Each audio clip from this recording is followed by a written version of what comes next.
तो स्वागत है आप लोगों का आपकी क्लास कॉन्सेप्ट विद कश्यप पर।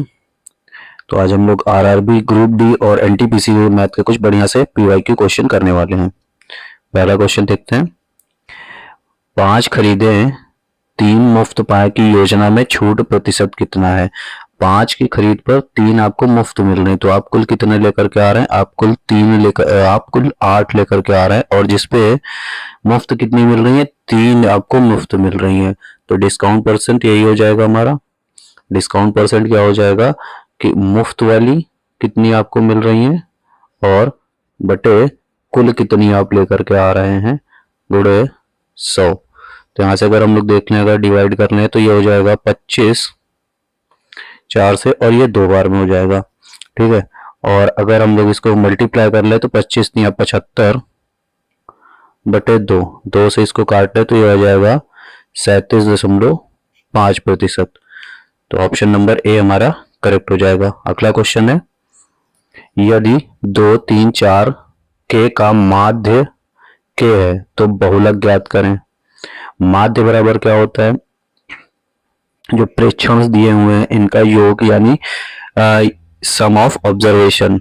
तो यहाँ पर योग हम लोग कर ले तो 2 + 3 + 4 + के बटे जो ऑब्जर्वेशन का नंबर यानी प्रेक्षणों का नंबर कितने हैं? 4 प्रेक्षण है, और इनका माध्य कितना दिया हुआ है क्वेश्चन में? 4। मल्टीप्लाई कर लेंगे हो जाएगा 4 के बराबर, ऐड करेंगे तो 4 3 7 2 9 प्लस के, ये के हम लोगों का इधर ट्रांसपोज हो जाएगा तो माइनस हो जाएगा, बचेगा कितना? 3 के बराबर 9। तो के की वैल्यू कितनी आ जाएगी? 9। के की वैल्यू कितनी आ जाएगी? यहाँ पर के की वैल्यू आ जाएगी 9। यहाँ पर अगर हम लोग के की वैल्यू हो जाएगी 3 से इसको कैंसिल करेंगे तो के की वैल्यू हो जाएगी 3। और बहुलक क्या होता है? जो सबसे ज्यादा बार आए। तो यहाँ पर देखो सबसे ज्यादा बार क्या आ रहा है? 3 आ रहा है, तो हमारा बहुलक कितना हो जाएगा? 3 हो जाएगा। ऑप्शन सी करेक्ट हो जाएगा। अगला क्वेश्चन है कि यदि आई बराबर 7/3 जे, यहाँ पर लिखा हुआ आई बराबर 7/3 जे, तो ये जे अगर हम लोग इधर ट्रांसपोज कर लें तो यहाँ पर अपॉन में जे में हो जाएगा। तो अनुपात यहाँ पर हमारा क्या बन जाएगा? ये हमारा बन जाएगा आई अनुपात जे बराबर 7/3।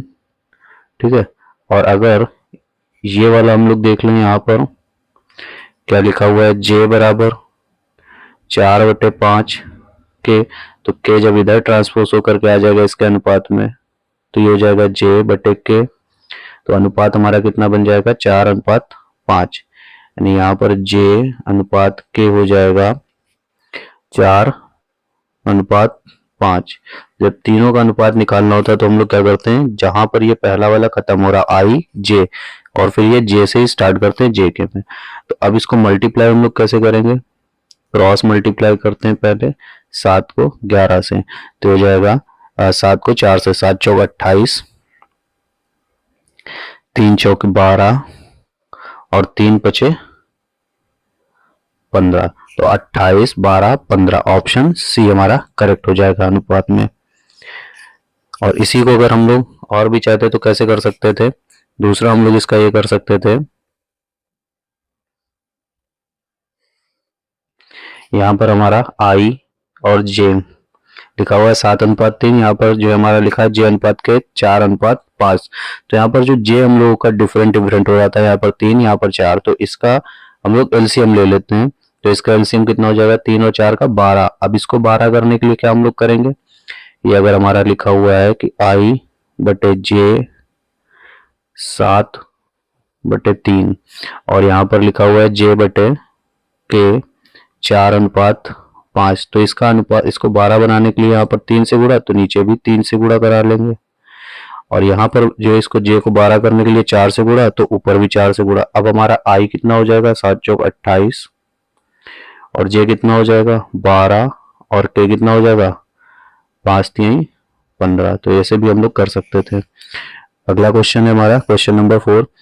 एक राशि को साधारण ब्याज की निश्चित वार्षिक दर पर 8 वर्ष के लिए निवेश किया गया। यदि इस राशि को वास्तव में इस निवेश दर से 8% अधिक पर, यानी 8% अधिक पर निवेशित किया गया होता तो इस 8 वर्ष की अवधि के अंत में ब्याज के रूप में 4000 अधिक मिलते। अगर 8% अधिक पर इसको निवेशित किया जाता तो इसमें जो ब्याज मिलता वो 4000 रुपए अधिक मिलता। अब क्योंकि हर साल जो हम लोगों को क्या होता है कि साधारण ब्याज जो है समान मिलता है साधारण ब्याज में, तो ये हमारा एक साल में 8 मिलेगा, तो 8 साल में कितना मिलेगा, 8 गुणे 8 यानी 64% मिलेगा।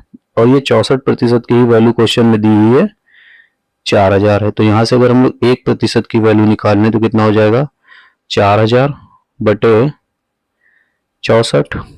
तो यहाँ से अगर हम लोग 8 से काटने इसको तो 8 64 8 5 40, तो ये 500 आ जाएगा। 8 से अगर इसको हम लोग और काट लें तो ये हो जाएगा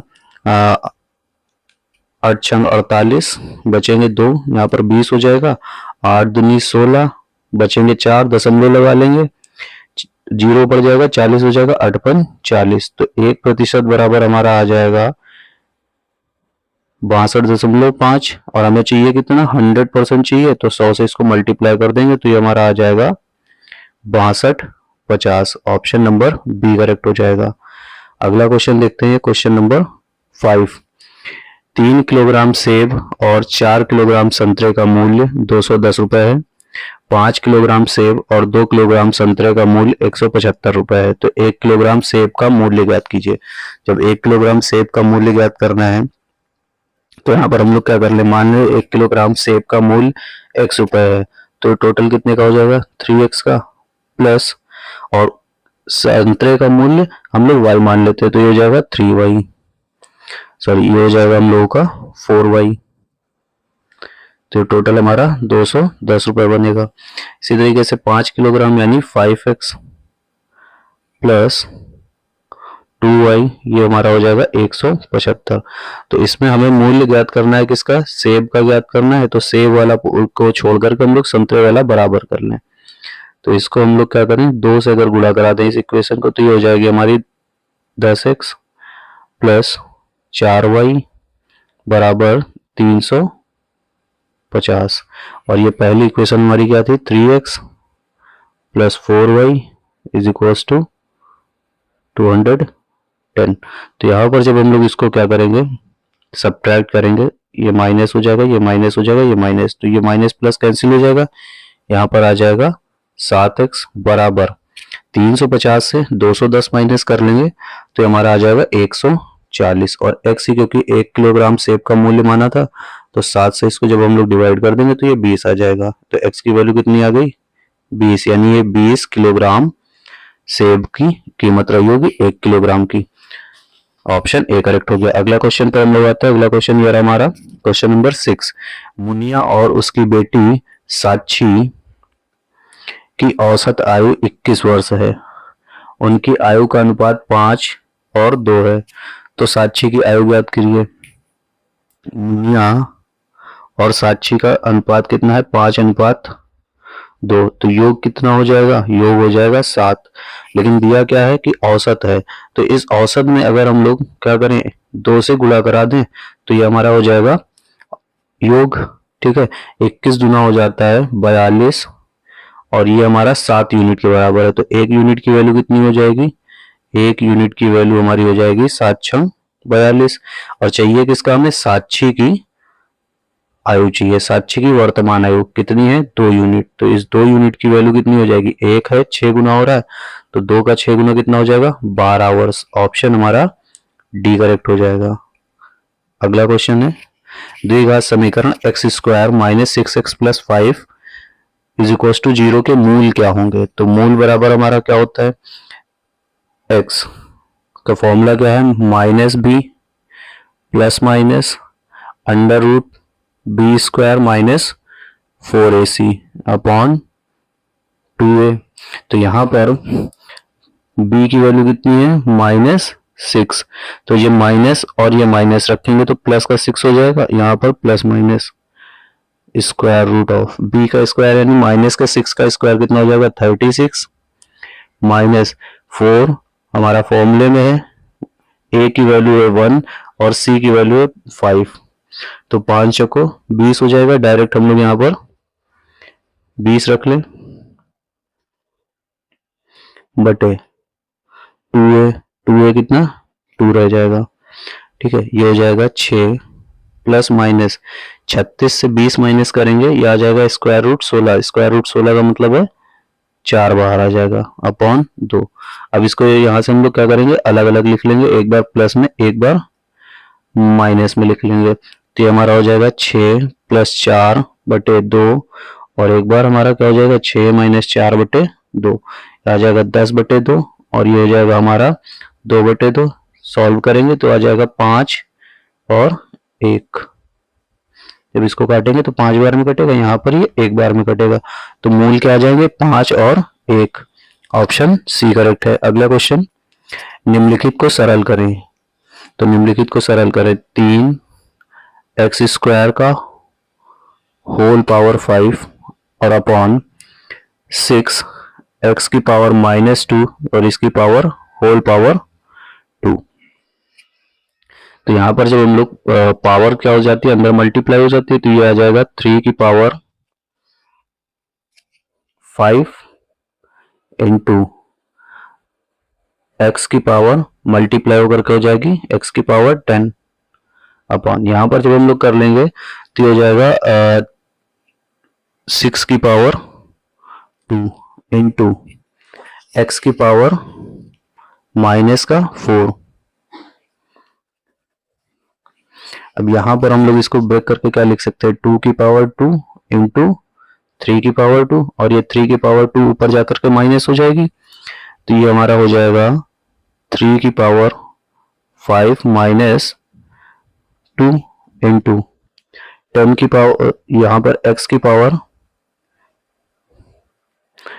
पावर 10 पहले से है और ये वाली पावर ऊपर जाकर के जुड़ जाएगी क्योंकि यहाँ पर माइनस में है, तो +4 हो जाएगा अपॉन, यहाँ पर हमारे पास 2 की पावर जो कितनी बचेगी 2, तो 2 की पावर 2 4 हो जाएगा, तो यहाँ पर बचेगा 3 की पावर 3 इंटू 10 की पावर सॉरी ये हो जाएगा हमारा x की पावर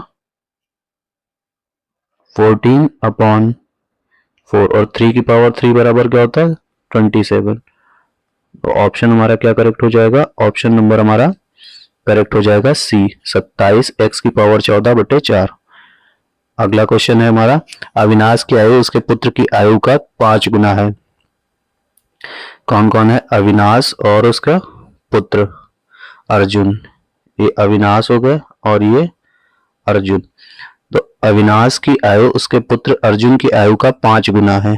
अगर ये 1 है, अगर यहाँ पर ये है 1 वर्ष अर्जुन, तो ये हो जाएगा 5 गुना यानी 5। फिर कह रहे हैं कि 4 वर्ष बाद अविनाश की आयु अर्जुन की आयु की 4 गुनी हो जाती है। 4 वर्ष बाद 4 गुना हो जाती है। लेकिन यहाँ पर देखो, जब भी कभी भी हम लोग आयु के क्वेश्चन करेंगे तो चाहे आयु हमारी अनुपात में हो या ऐसे भी, तो इनके बीच का जो अंतर है वो नहीं बदलना चाहिए। यहाँ पर अंतर कितने का आ रहा है 4 का और यहाँ पर अंतर जो है वो आ रहा है 3 का। तो इसको बराबर करने के लिए क्या करेंगे हम लोग, इनके एलसीएम लेंगे। तो 4 और 3 का एलसीएम कितना 12। इसको 12 करने के लिए 4 को हम लोग क्या करेंगे, पूरी इक्वेशन को 3 से गुणा कराएंगे और यहाँ पर पूरा हम लोग गुणा करा देंगे 4 से। तो जब हम लोग 4 से गुणा कराएंगे, अब हमारा नया अनुपात क्या बन जाएगा, 3 से गुणा करा लेंगे तो ये हमारा आ जाएगा 15। यहाँ पर लिख ले रहा हूँ, ये हो जाएगा 15 और ये 3 हो जाएगा। यहाँ पर 4 से गुणा करा लेंगे तो हो जाएगा 16 और 4। अब देखिए यहाँ पर अंतर बराबर हो गए 12 का और यहाँ पर भी 12 का। यहाँ पर कितना 12 का अंतर हो रहा है, यहाँ पर भी 12 का अंतर हो रहा है, यानी अंतर बराबर हो गया। अब क्या कह रहे हैं कि ये ऐसा हुआ कब था, 4 वर्ष के बाद में। तो यहाँ से यहाँ तक आने में 15 से 16 तक आने में हमारे अकॉर्डिंग 1 यूनिट का अंतर है और क्वेश्चन में यही कितना अंतर दिया है, 4 वर्ष का दिया हुआ है। पूछा क्या गया है कि उनकी वर्तमान आयु का औसत। तो वर्तमान आयु कितनी थी 15 और 3, 15 और 3 18, यानी टोटल 18 यूनिट हम लोग यहाँ से निकाल लें। तो 18 यूनिट बराबर कितना हो जाएगा, 18 चौक 72, लेकिन हमें क्या निकालना था, वर्तमान आयु का औसत। तो यहां से 72 का हाफ कर लें हम लोग, 72/2, ये आ जाएगा 36 वर्ष। दूसरा इसमें हम लोग ये भी यहां से डायरेक्ट ये कर सकते थे कि 15 और 3 18, 18 का औसत कितना 9, और 9 चाक 36, ऐसे भी आ सकता था। अगला क्वेश्चन है, दिए गए समकोण त्रिभुज में जहां भुजाओं की लंबाई सेंटीमीटर में दी गई है, कॉस अल्फा कॉट अल्फा का मान ज्ञात कीजिए। तो यहाँ पर हमारे पास जो है ये मान लेते हैं कि बेस है, ठीक है, बेस दिया हुआ है 15 और परपेंडिकुलर दिया हुआ है हाइट, तो हाइपोटेनस निकालना है। तो हम लोग क्या करते हैं, बेस का स्क्वायर और परपेंडिकुलर का स्क्वायर बराबर हाइपो का स्क्वायर। तो 15 का स्क्वायर हो जाएगा 225 और 8 का स्क्वायर हो जाएगा 64, जोड़ लेंगे 289 आ जाएगा। इसका स्क्वायर रूट करेंगे तो 17, यानी हाइपोटेनस कितना आ जाएगा, 17 आ जाएगा। फाइंड क्या करना है, कॉस अल्फा और कॉट अल्फा। तो कॉस अल्फा का जो रेशियो होता है ये हम लोगों का होता है बेस अपॉन हाइपो, और कॉट का जो हमारा होता है ये हो जाता है बेस अपॉन परपेंडिकुलर। तो यही हम लोग रख दें, बेस अपॉन हाइपो। बेस कितना है 15 और हाइपो कितना है 17, प्लस कॉट के लिए कितना है, बेस 15 और परपेंडिकुलर 8।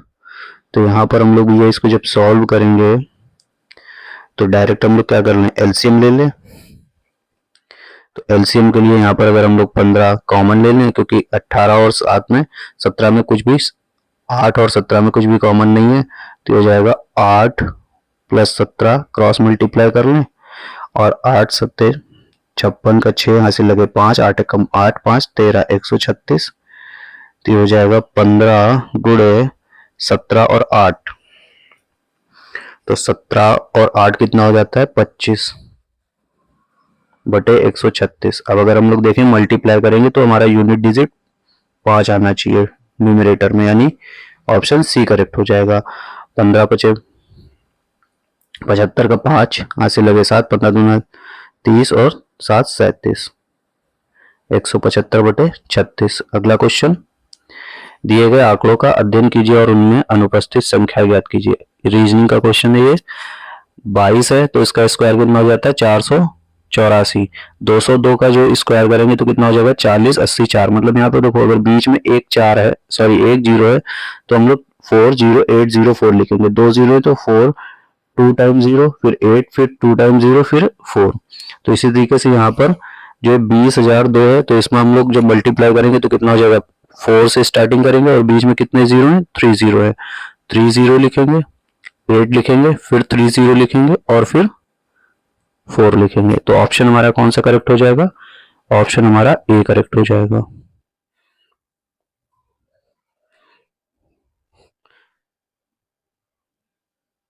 तो कैसी लगी भाई, एक बार कमेंट करिए, जरूर बताइए।